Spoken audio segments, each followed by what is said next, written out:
Era di notte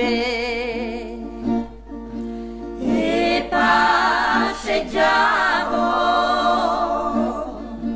sotto il balcone della biondina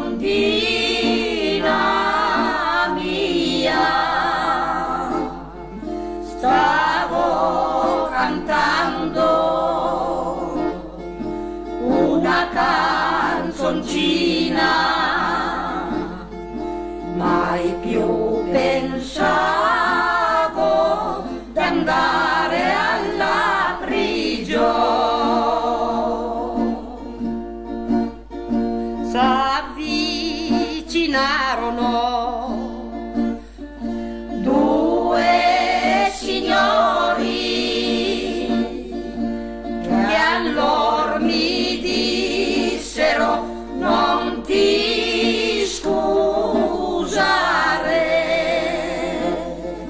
questo è fuor d'ora, non puoi cantare, le tue carte mi devi presentare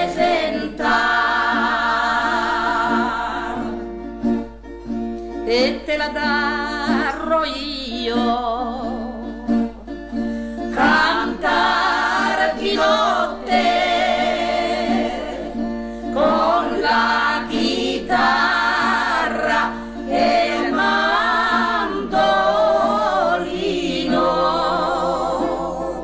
sotto il giacchetto, il palanchino. Mai più pensavi d'andare alla prigione. Non chiedo scusa